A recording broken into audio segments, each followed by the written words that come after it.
Avy tombon'Andriamanitra ao amintsika hatrany avako ny fahasoavana sy ny fiadanana.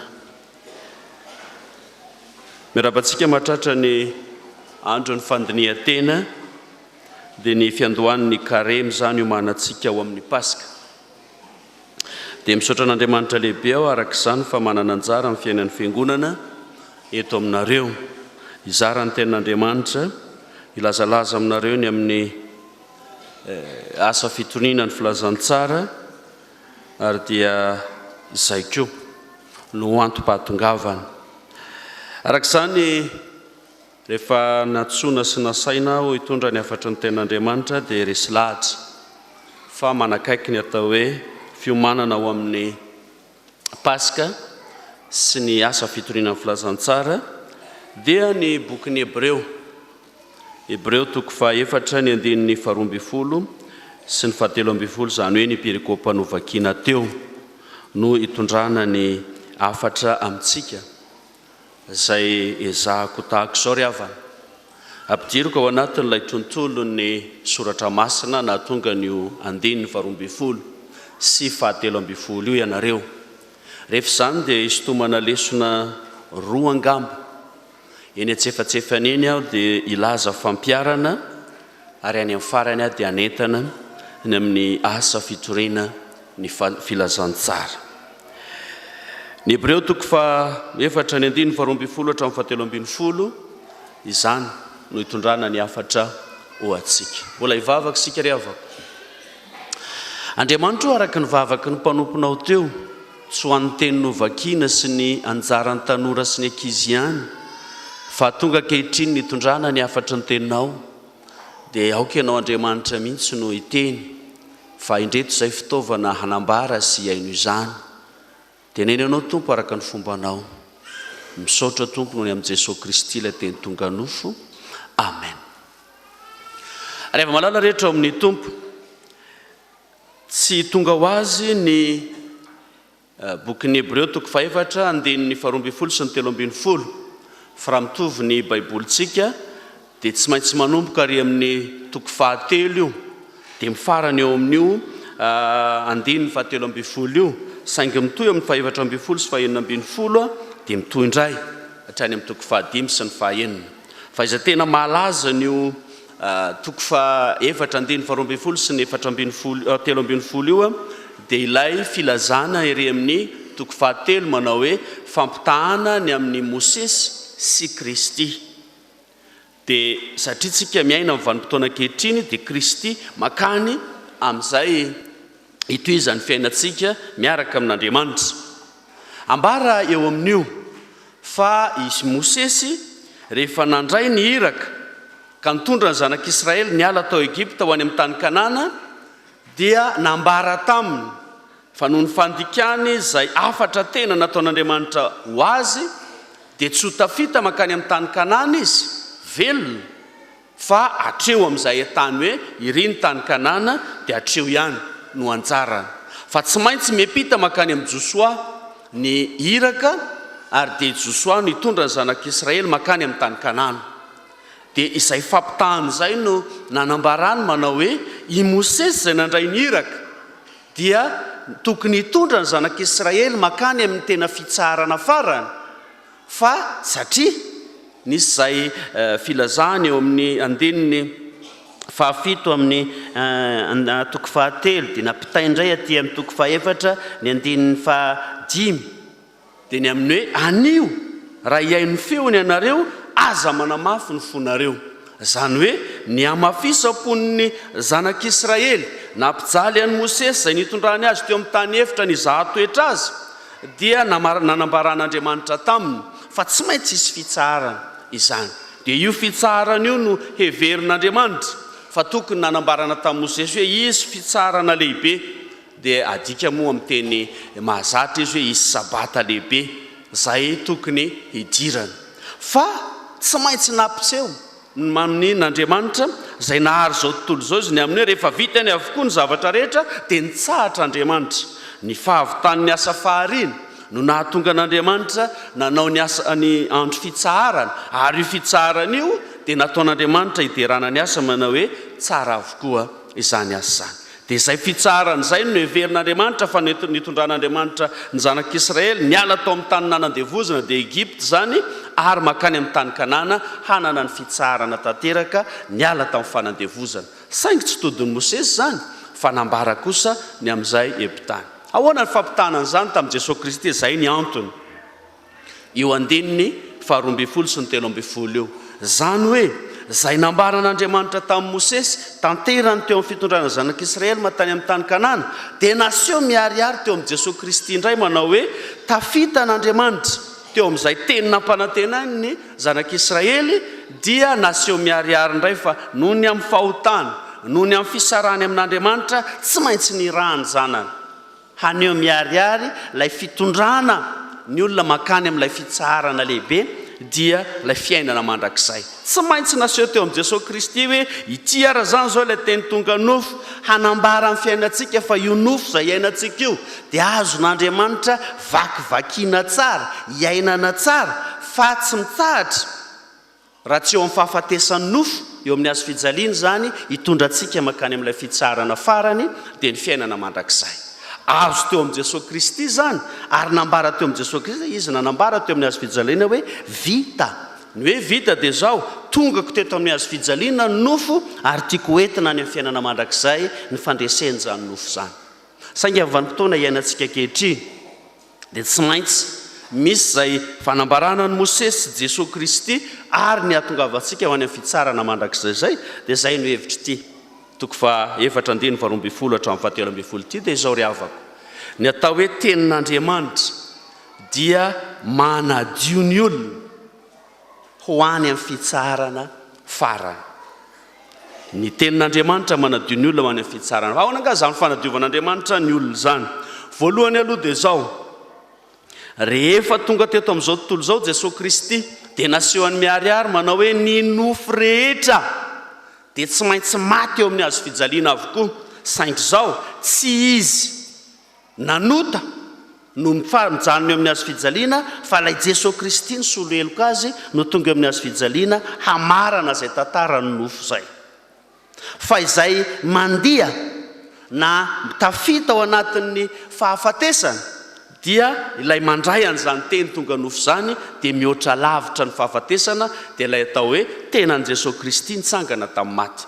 Dia ahoana nga zany atao hoe fahefan'ny tenin'Andriamanitra zany dia io ilay voalohany dia ny hoe tsy maintsy diovina tanteraka ny olona mandray zany fahavelomana. Jereo tsara ilay teniny fa velona sy mahery ny tenin'Andriamanitra ka maranitra noho ny sabatra roa lela ka manindrona hatramin'ny fampisarahana. Zany ilay fahefan'ny tenin'Andriamanitra teo amin'ny Mosesy dia nafahana mihitsy ny olona manao mialay eto amin'ny tany fanandevozana ianareo fa hoentina ny amin'ny tany Kanana hiala amin'izany fanandevozan'ny Egyptianina zany.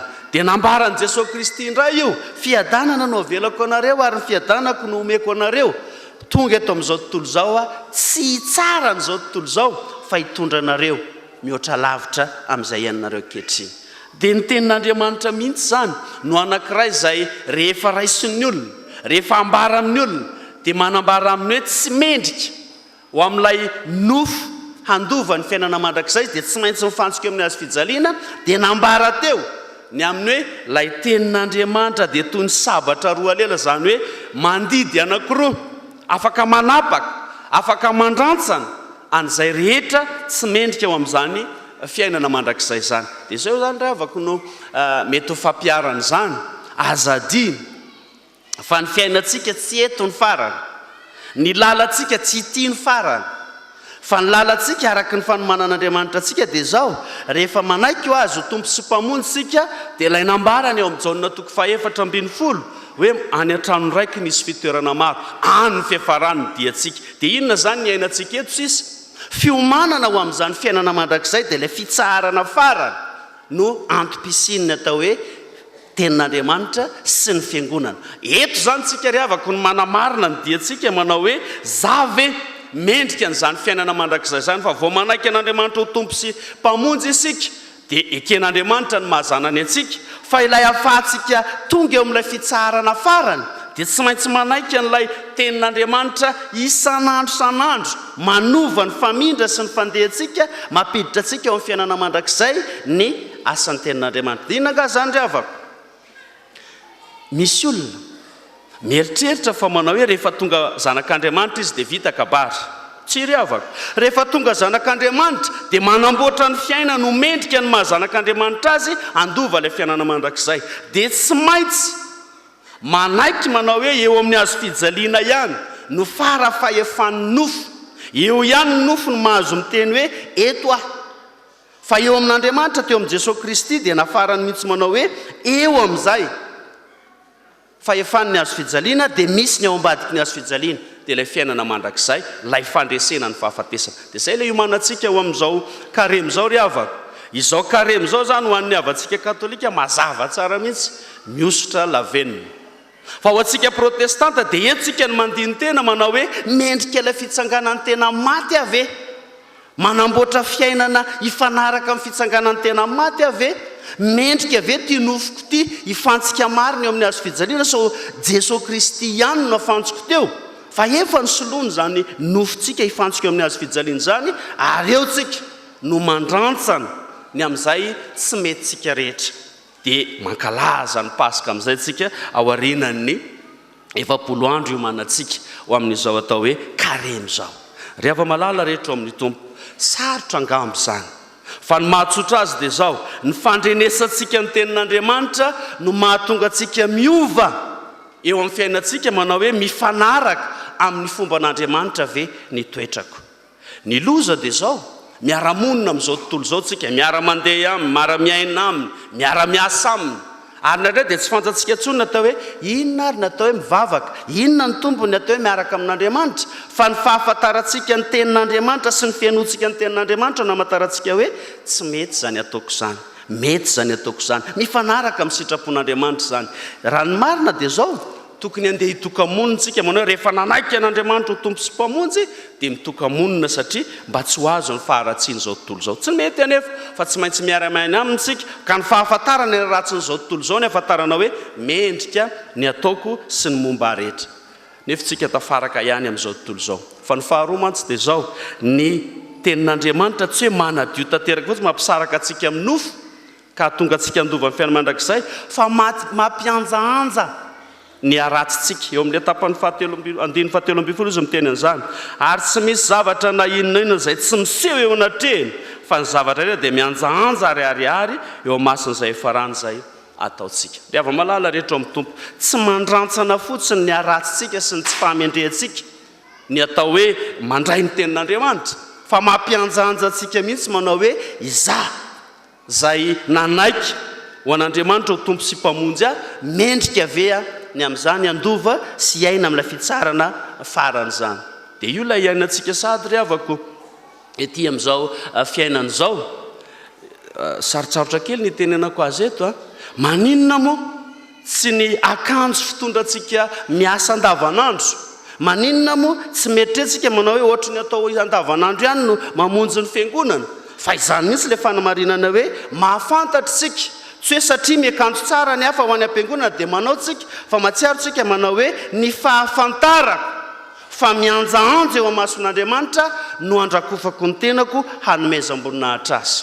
Hitantsika izany tao amin'ny Genesisy, ny fahafantarany Adama sy Eva fa manao hoe nandika ny didin'Andriamanitra izy, satria ny tenin'Andriamanitra azy hinananareo ny azo eo voan'ny saingy ny hinanany ihany. Dia nahita izy manao hoe miboridany sika, menatra sika, dia hoy ny tompo izy angano laza taminareo fa mahamenatra izao toeranareo izao, ka satria izay nihinana n'ilay voankazo voarara. Dia miariary sy miampita ho amin'ny fiainantsika kehitriny koa zanaka, fa tsy zanak'Israely rehefa niala tao amin'ny fanandevozan'ny Egyptianina dia tsy maintsy nosedrainy nandritra ny fandalovany teo amin'ny tany efitra izy hatsiarovany, fa eo amin'Andriamanitra tanteraka ny fiainany dia mianjaanja izy. Teo izy nona dia manao maninona izay raha maty tany Egypta ihany fa tsy maty ny anoanana. Teo izy nenjen'ny Egyptianina teo amin'ny ranomasina mena sy ny tsisy azo atao intsony, fa nasehon'Andriamanitra miariary taminy hoe tsisy azonareo atao, fa tsy maintsy za ihany no mitondra ny zavatra rehetra. Teo amin'izay nambara tamin'ny fiainan'i Jesosy Kristy ny amin'ny hoe maty Lazarosy, tamin'izay hoe nona ny olona tsy omby 5,000, dia nasehon'Andriamanitra tamin'ny alan'i Jesosy Kristy hoe tsy misy azonareo atao, fa izaho Andriamanitra no mandroso vahaolana. Ny atao hoe zany ry avako mianjanja eo atrehan'Andriamanitra dia tonga amin'ilay ataontsika hoe tsisy azo atao intsony. Ahoana nga no andao teneniko amin'ilay teny gasy ainareo. Ny ataontsika dia zao zay possible foana, possibilité hoy ny fiteny. Teny gasy zany satria efa manomboka izany ny teny haitsika kokoa. Rehefa tonga eo amin'ny possible dia mety foana manao hoe azoko vidiana amin'ny volako, azoko atao, azoko eritreretana. Dia mba mieritreritsika hoe voavidin'ny vola zany ho an'ny manam-bola, azoko atao zany ho an'ny matanjaka.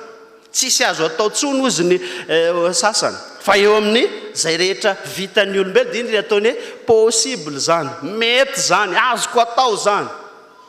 Fa mianjanja eo anatrehan'Andriamanitra amin'izay tsika rehefa tapahan'Andriamanitra. Lay ataontsika hoe possibilité atsika. Dia iny ilay mahatonga sasa manao hoe Andriamanitra tsisy azo atao tsony. Dia eo ilay mipotra ilay mandriamanitra an'Andriamanitra ny hoe ny impossible amin'ny olona, possible amin'Andriamanitra. Ina fiteny an'izany zavatra rehetra dia hainy miny. Lay finoana ny mampianjanja antsika eo anatrehan'Andriamanitra o Tompo. Mivalo izahay fa tsisy azonay atao intsony. Ny olona mbola belo, io ilay fiteny eo teo. Hoe ny amafisany sain'ny olona ny mbola eritreretiny hoe mbola misy azoko atao, mbola misy azoko tanterahana. Fa rehefa miatra amin'ny tenin'Andriamanitra dia mianjanja eo anatrehan'Andriamanitra izy dia mpanota, Andriamanitra dia mpamonjy. Izy dia hovonjena fa Andriamanitra ny mahavonjy azy. Teo amin'izay ny eritreretan'olona dia manao hoe ny azo fijalian'i Kristy dia ny hoe eo impossible farany vitan'ny fanjakana Romana andao ranga vonoana io a. Andao io fantsihana amin'ny azo fijaliana. Ary zany koa ny vitan'izao tontolo izao. Ary indraindray tsika dia mahatsiaro mihitsy hoe tena Salamo 7:30 saika solafaka nahitany. Raha tsy fanahambiny tsika dia mieritreritra mihitsy hoe sambatra ry zareo. Ary indraindray tsika kristianina mieritreritra an'izany a. Sambatra ry zareo hoe zareo angamba tsy mba manana zavatra mahaoro mihitsy fa le nambara tamin'ny 10 minitra teo. Sofa nofy. Hoe mieritreritra izy manao hoe vitako daholo ny zavatra rehetra fa tsy maintsy nambara taminy manao hoe misy zavatra tsy vitanao tsony. Dia zany ry avako ny anankiray mampianjanja antsika eo anatrehan'Andriamanitra. Lay fitsarana zany mieritreritra ny olona hoe azoko atao ny miainana amin'ny fiainana mandrakizay amin'izao paoziko izao.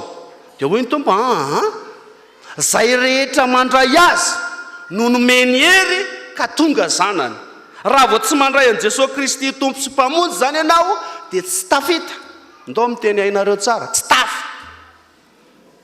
Ny olona zany mieritreritra manao hoe za mety fotsiny io ka sady ataoko ny fiainan'izao tontolo izao no ataoko ny fiainam-piangonana. Indraindray mba mivavaka dia mba ny alahady mba metimety eo fa ny alatsinainy tsy ry avako. Fa eo amin'izay faneketsika ny fahefan'ny tenin'Andriamanitra dia isan'andro san'andro no manamboatra ny fiainantsika homendrika.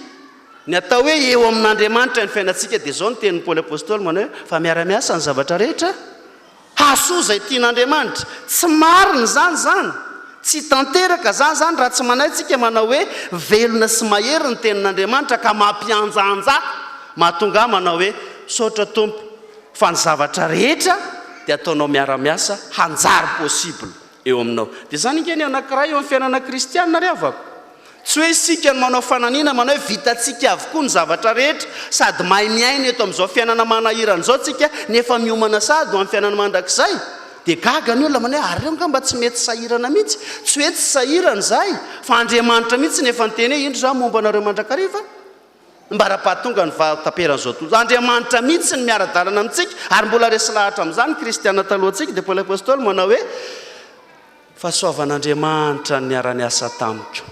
Ny fahasoavan'Andriamanitra ny natoy izao miasa fatratra noho izy rehetra fa tsy zany miasa fa ny fahasoavan'Andriamanitra. Fa ilay tena tsara indrindra dia zao hoe tsy za tsony ny velona fa Kristy ny velona tanaty. Zany ny fiainako ilazana manao hoe miditra amin'ny fitsarana lehibe dia andraman'Andriamanitra hiara-dalana amiko amin'izao fiainan'izao manao hoe zanako azonao atao ny miaina fa ny fahefan'ny diantsika dia fiainana mandrakizay.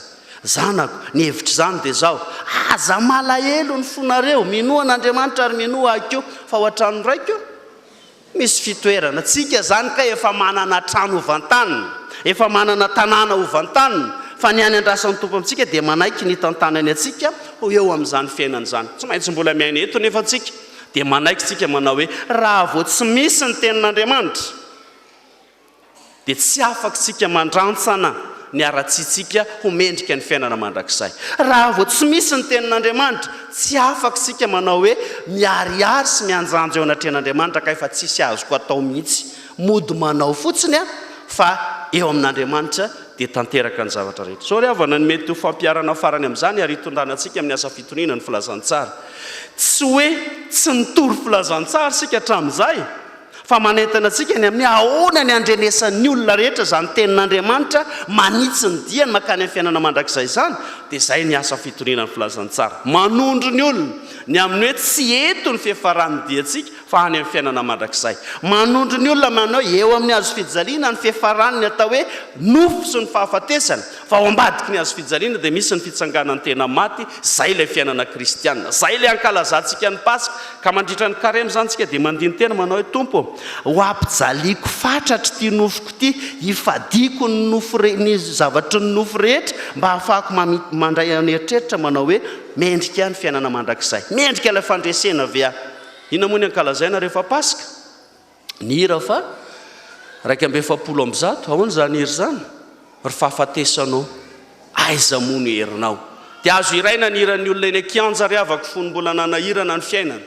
Hoe aiza zay zay lenao, efa avy ny orana mbola lazainao hira zay zay lenao. Fa ho antsika kristianina natao hoe mandray ny tenin'Andriamanitra ninona mitranga. Dia asehon'Andriamanitra amintsika fa ny zanako ny asan-tanako dia adidiko ihany. Fanekena ho zanak'Andriamanitra zany ka miditra amin'ny fitsarana farany no ahafahan'Andriamanitra mampanaiky izao tontolo izao ho eo ambany tongotrao sy eo ambanin'ny fiahin'Andriamanitra ny fiainanao ka ahafahan'ny teny hoe zanako sy ny asan-tanako dia adidiko ihany. Malala rehetra amin'ny tompo. Olona ray ihany nandritra ny nahazaoko fisainana nanontaniako tsara. Iza ho atao anatin'ity fiofanany asa fitonian'ny filazantsara ity zao ny tsy mampiasa telefôna, nanangan-tanana le madama ray. Za tompoko, ahoana ary madama ny mbola iainanao amin'ny vanim-potoana ohatr'izao tsy misy telefôna? Efa fisainana io pastery. Dia ahoana ny ifandraisana aminao? Miantso ny zanako dia miantso anahy, zay mitady anahy, aza hiteny foana. Dia lasa saina ry avako manao hoe amin'ny vanim-potoana toy izao ny mbola misy olona manana an'izany eritreritra izany miavaka izany. Fa za sy ianao tsy ny fiainantsika mihitsy manomboka tamin'izay nahatsiarovana ny hoe tsy maintsy ilaina ny telefôna, dia tsy misy amintsika afaka miaina manao hoe tsisy réseau ony, lany mega ony, tena mba hovao an'le 13 indray sy ny sisa sy ny sisa.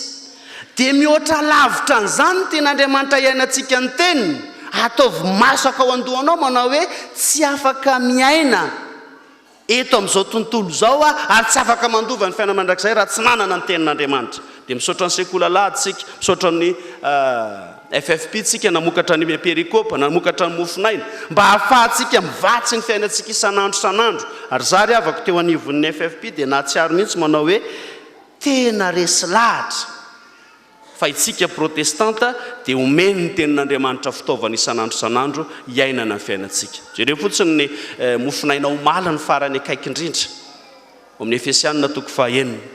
Fa tena ny olona ankehitriny dia atsiarovana iny tsy manao hoe efa very saina, efa miodikodina izay ataony rehetra fa tsy maintsy miverina ao amin'ny tenin'Andriamanitra sy ny famonjen'Andriamanitra. Izy atsiarovany manao hoe izy Andriamanitra ihany no afaka manala ny ara-tsitsika rehetra ka ny fahotantsika tsy maintsy hoentiny eo amin'ny azo fijaliana mba ilazany any amin'ny hoe viteo ny anjaran'ny nofo. Zany ny asan'ny tenin'Andriamanitra. Fa ny tenin'Andriamanitra ihany koa no mitondra antsika ao ambadiky ny fahafatesan'ny nofo dia ilay fiainana mandrakizay. Azo iainana sady dia ny etỳ tany zany. Azo iainana dia nyzao sady manao hoe miara-miaina amin'ny Kristy ary mamakivaky izao fiainana izao hoentiny ho any amin'izay fiainana mandrakizay. Hatreo ry avako no hafatra nampitondraina hanamarina antsika rehetra fa velona sy mahery ny tenin'Andriamanitra miara-miaina amintsika ka te handrantsana sy hanala ny faharatsiana rehetra eo amintsika mba homendrika ny mahazanak'Andriamanitra marina. Tsy izany ihany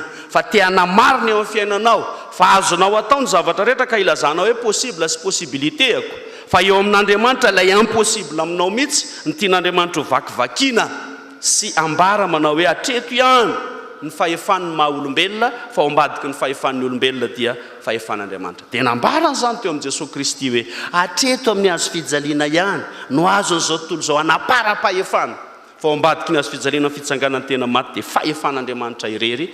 Dia inoko ry hava fa izany koa no andraisantsika ny atao hoe velona sy mahery ny tenin'Andriamanitra mba ahafahantsika mamaritra ny fiainantsika ho any amin'ny fiainana mandrakizay. An'Andriamanitra irery ny voninahitra hitoetra betsaka amintsika ny teny. Amen.